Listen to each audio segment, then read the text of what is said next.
Did you know that in January 2025, the richest 1% of humanity now owns nearly half of all global wealth? That's about $214 trillion. It's more than the bottom 95% of the entire world's population combined. But here's what's truly terrifying. This isn't an accident. It is the predictable result of a 5-stage wealth transfer pattern that has repeated every 15 to 20 years for the last century, moving trillions from the poor to the rich with mathematical precision.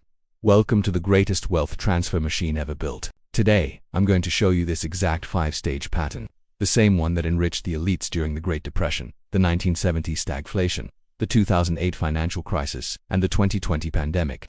And I'll explain why the cycle from 2025 to 2026 will likely trigger the largest wealth transfer in human history, making previous cycles look like practice rounds. By the end of this video, you'll understand why crises are engineered to benefit those who know the pattern is coming, and why the math says we're entering stage 4 right now. Let's start with stage 1, the setup phase.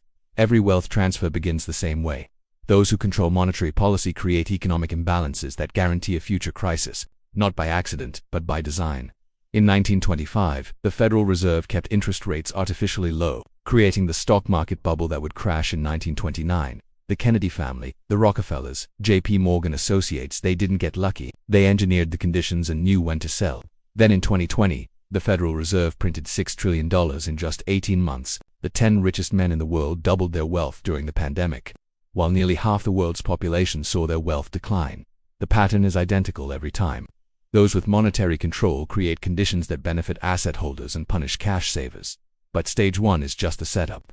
Stage 2 is where the real transfer begins. Once the conditions are set, the system is flooded with liquidity. This creates an illusion of prosperity that draws in the middle class right before the collapse.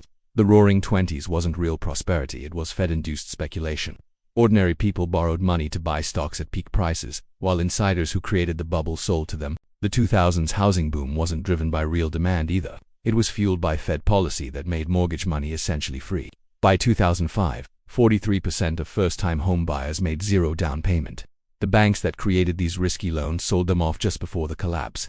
The 2022-2021 everything bubble followed the same script. The Fed printed money, asset prices exploded, and retail investors poured into stocks, crypto, and real estate at all-time highs while institutional investors quietly built their short positions. When your shoeshine boy starts giving you stock tips, it's time to sell. That was the wisdom in 1929, and it's a lesson we need to remember today.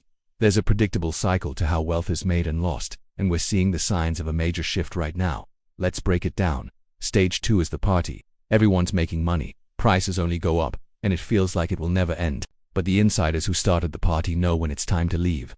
That's stage 3, the extraction. Think about it. In 1929, Joseph Kennedy and Bernard Baruch sold everything before the crash. They saw the euphoria and knew the bubble was about to pop. While regular folks were buying at the top, they were quietly cashing out and even started shorting the market. When the Dow collapsed by 89%, they made a fortune. Fast forward to 2008, it was the same story. Goldman Sachs was selling mortgage-backed securities to their clients while secretly betting against those same assets. Michael Burry, John Paulson, they all saw the writing on the wall. They weren't fortune tellers, they just recognized the pattern. While 6 million families lost their homes, and household wealth plummeted by $11 trillion, the institutions who understood the game didn't just survive, they thrived. And now, look at 2024. Jeff Bezos has sold billions in Amazon stock. Mark Zuckerberg, billions in Meta. Jamie Dimon just sold JPMorgan stock for the first time in his 18-year career as CEO. And Warren Buffett, he's sitting on the largest cash pile in Berkshire Hathaway's history. Insider selling is at its second highest level ever. The only year it was higher, 2007. This isn't just rebalancing a portfolio, it's the extraction phase in full swing. But here's the most crucial part that most people miss. The real, life-altering wealth transfer doesn't happen during the bubble or even the initial crash. It happens in stage 4, when assets hit rock bottom. This is when generational wealth is made and destroyed. Those with cash become kings, buying up everything from those who are forced to sell.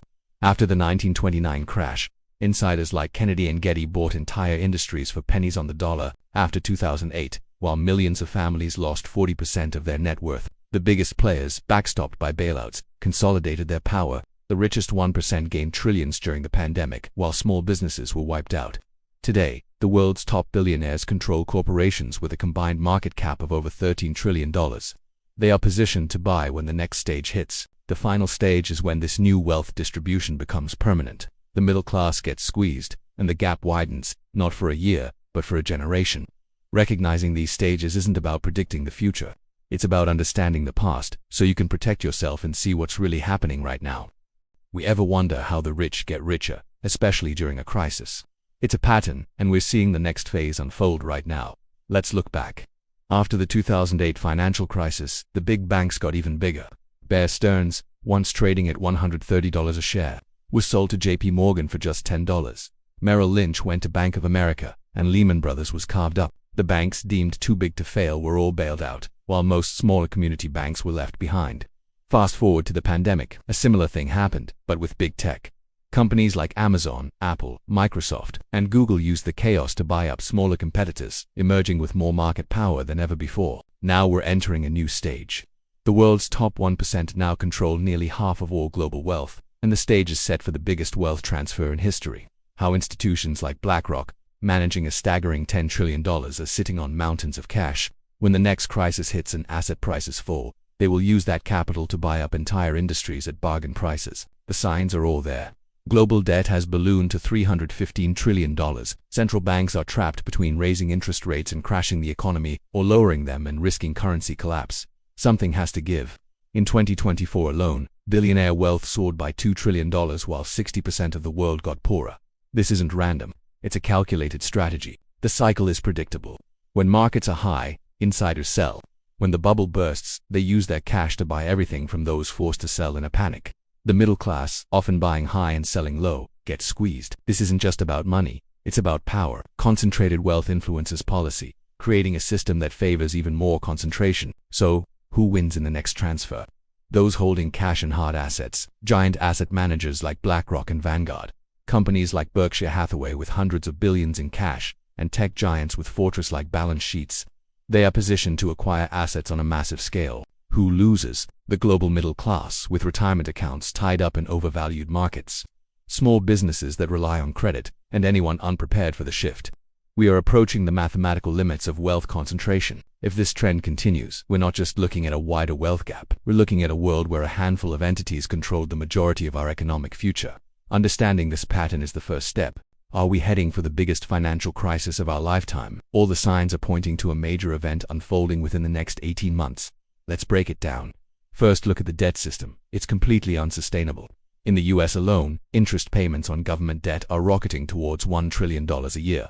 Globally, it's the same story. Governments have a tough choice. Either they cut interest rates, which could trigger a currency crisis, or they keep them high, sparking a massive debt crisis. There's no easy way out. Then there's the financial system itself, which is dangerously over-leveraged, even more so than before the 2007 crash. Pension funds and insurance companies are struggling with current interest rates. And we're already seeing regional banks fail because of their exposure to commercial real estate. The system is so fragile that it seems to need either constant bailouts or it faces a total collapse. On top of that, our political systems are becoming more and more unstable. Extreme wealth inequality is chipping away at democratic institutions all around the world, leading to more social unrest. Historically, when the wealth gap gets this wide, it often leads to revolutions or huge systemic changes. So, what does this all mean? We have a convergence of multiple breaking points, debt, financial, and political, all pointing to the years 2025 and 2026. This isn't just another downturn. The crisis will likely be global, happening everywhere at once, and much more severe than anything we've seen before because the imbalances are just so much larger. Now, here's the most important part. There's a 5-stage wealth transfer pattern that has repeated for the last 100 years. This isn't an accident, it's engineered. Those who control the monetary systems create the conditions that systematically move wealth from the majority to a tiny few. Think about it. The richest 1% now own nearly half of all global wealth. 26 billionaires own more than the bottom half of humanity combined. This didn't happen by chance. We are currently in stage 4 of this cycle, just before the main crisis phase. Stage 5 begins. Those who understand this pattern are already preparing, moving into cash and hard assets. Those who don't are left holding overvalued financial assets that could lose 50 to 80% of their value. The wealth transfer is going to happen. The only question is, which side will you be on? If this is the first time you're hearing about this pattern, you need to understand that the next 18 months will define your financial future. The transfer is inevitable. The only choice you have is whether you'll recognize the signs before it happens, or read about it later in the history books.